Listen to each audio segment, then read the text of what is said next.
Un ordigno contenente fili elettrici, senza innesco, privo di materiale esplosivo che non sarebbe potuto scoppiare il pacco bomba piazzato al Tribunale di Treviso, ma non per questo meno allarmante. Il presidente Aurelio Gatto non si stupisce del fatto che un simile oggetto abbia potuto varcare la soglia del Palazzo di Giustizia.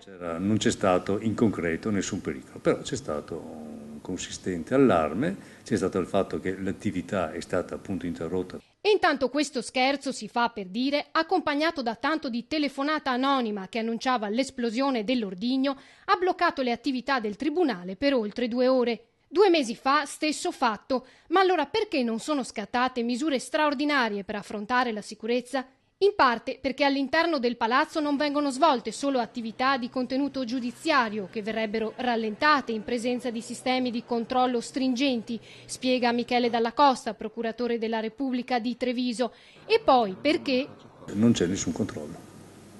Non c'è nessun controllo? Non c'è nessun controllo.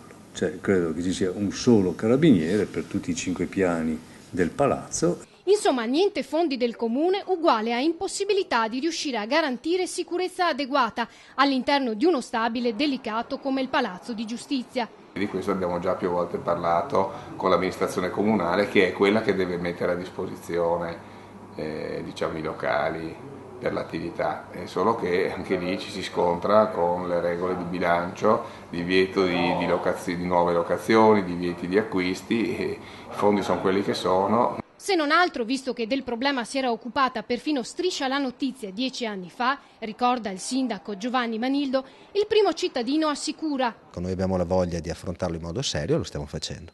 Non escludendo anche l'impiego della polizia locale. Chi in tribunale ci lavora ogni giorno da anni si augura che qualcosa venga fatto al più presto. Sono 36 anni che lavoro, quindi sono abituato purtroppo a questo tipo di situazioni che creano fortissimo disagio, questo sì.